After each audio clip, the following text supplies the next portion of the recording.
Anyong Becky! Day off na naman nga at samahan nyo kami ni Bebe at ni Kapudi. Kung natatandaan nyo yung last vlog ko na araw ba, may isang bahay tayong hindi napalitan ng filter. Napakatagal na nga at ngayon lang mapapalitan. Paano ang daming ganap at nag-birthday ako ng isang buwan. Dito na nga kami sa bahay ni Tito at Tita. Saktong at hindi pa sila nakakaalis. May trabaho rin sila. Sakto rin naman at nagkatagpo kami ng day off ni Bebe. Kaya siya nakasama. Abay, kararating pa nga lang namin, may regalo agad. Thank you, Hamida, Tita. Alam na alam nga daw niyang favorite ko yung Captain America. Kaya naman every time na makikita niya tong logo na to, lagi niya ako naaalala. Love. Sa kusina nga ako unang dumiretso. Mag-uulam reveal muna tayo. Ayun nga at may masarap na munggo. Napakaraming chicharon at may ampalaya. Sinimulan ko na nga palitan ng filter at linisin yung water dispenser nila. Shoota Becky, sa tagal nang di ko pinuntahan baka puro lumot na yung loob nito. Okay pa naman at malinis pa. Habang ginagawa ko nga naglabas ng ice candy si Tita. Buko flavor pa nga at mukhang napakasarap. Saktong-sakto nga sa weather ngayon dito sa Korea at napakainit. Sarap buhay din ang mga alalay ko. Nakaupo lang at nagtatanungan ng latest. Tinikman ko muna at tinigil ko yung paglilinis. Abay, napakasarap naman talaga. At nung natapos na nga kami, ginamit ko na yung regalo sa aking bag. Pinapakain pa nga kami ni Tita. Pero ang sabi namin kakain kami sa labas. Pahiya naman kami na isharon na lang. Love, Tita. Umalis na nga kami at nagpaalam. Nagkikrave nga daw sa Pihejang Cook or sa hangover soup tong si Bebe. Kaso pagdating namin dun sa restaurant, sarado na. Alas 10 na nga ng gabi that time. Habang nasa daan pa nga kami, ang dami naming nakitang tapong TV. Shoota Becky, kung sa Pilipinas lang yan, nabenta pa. Maglalakad-lakad na nga lang daw kami at hahanap ng aming kakainan. At eto nga yung nadaanan namin at nakita. Vietnamese restaurant. Dito lang mismo sa tapat ng Hamilton Hotel. Nakakain na nga rin kami dati dito at okay at masarap din naman siya. Pumasok na nga kami agad. Gutom na ang mga Becky. Pagpasok nga namin, very Vietnamese ang interior. Naalala ko tuloy nung nag-tour kami ni Baby sa Vietnam. Yung ambience at pati yung amoy ng loob ng restaurant. Para ka talagang nasa Vietnam. Namili na nga sila ni Kapudi. At umorder na rin si Bebe. Bihira nga lang kami magkasabay ng day off ni Bebe. Kaya naman pag merong ganitong pagkakataon na hindi namin pinapalakpas para makapag-banding. Love. Ayun nga at dumating na yung mga order na. Parehas kami ni Bebe na nagsehu pok or yung shrimp fried rice. At Vietnamese beef noodles naman yung kay Kapudi. Umorder din kami ng parang Shanghai na lumpia. Vietnamese style nga lang. At sinimulan na naming timusan.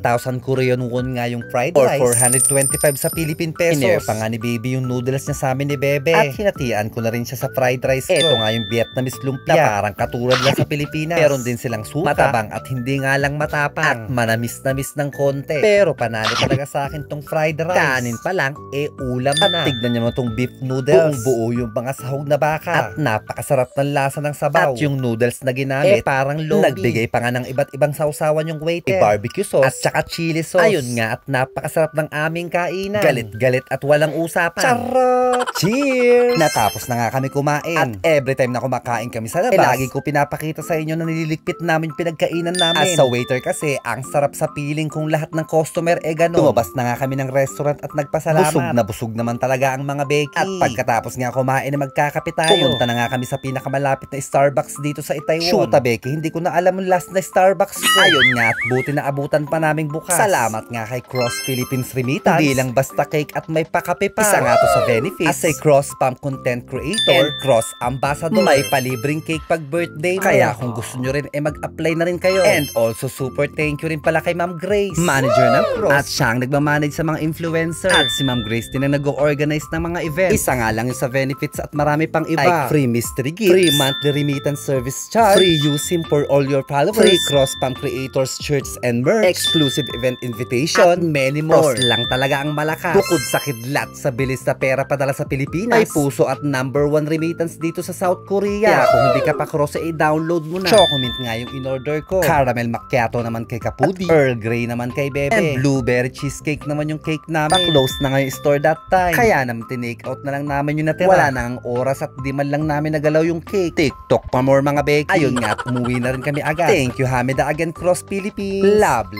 Pag uwi nga namin andito na si B2 galing sa work at akalain mong sa kanya napunta yung take out na kape at cake. Love. At least na-share pa yung blessing. Syempre cake ko to at ako muna ang unang titikim. Shoota Becky, minsan-minsan lang tayo mag-SB. Napakasarap naman talaga. Thank you Hamida Cross Philippines. Love.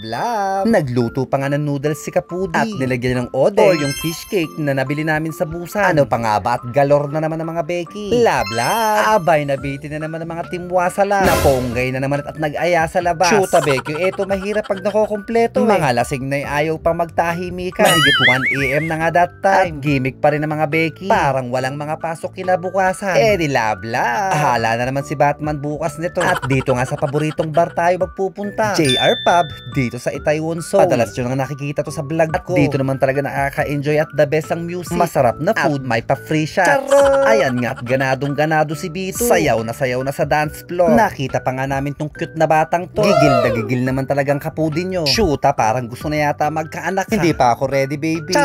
First shot nga, tequila shot agad. Malamang malalasing na naman for today's video. Kung napansin nyo nga mga Becky, napadalas ang gimmick at labas namin. Kapag birth month ko talaga, non-stopan galore. Ayun nga at kinilig pa ako. Napakatapang at napakaasim ng lemon. Tuloy-tuloy nga lang inuman at masayang bandi. Walang tigil na sayawan at party-party. Cheers! Salamat sa friendship mga Becky. Love. Walang iwanan hanggat hindi nagkakalasingan. Iyan ang timuwasa lang. Hindi ka talaga iiwanan hanggat may alak. Charot! May chicken at french fries pa nga ang mga Becky. Bukod sa masarap na pizza, bumalik pa nga yung cute na bata. Kinuha ni baby at dinala sa lamesa namin. At pinakain niya ng pizza. Sino ba nanay nito? Parang ang sarap iuwi. Charot! Shoota ang mga Becky, may mga kausap na oppa. Aura pa more. Ayun nga at jumoy na rin sa lamesa namin. At may patagay pang kasama. Thank you Hamida oppa. Love.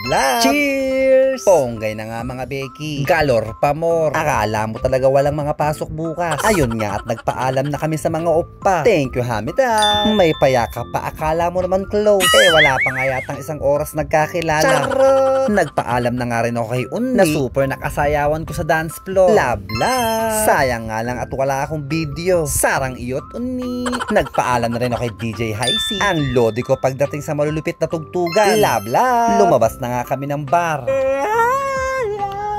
Ginagawa mo? What's going on? Paano ako bukas? What's going on? Ayun nga at bangag at na LSS pa. May nadaanan pa nga kaming crystal chair. At gusto nilang pulutin. Kaso nung chinek nila, sira na rin pala. Hanggang dito na nga lang at ponggay na mga Becky. Bye-bye! Salamat agad sa pagsama. Love! Annyeong!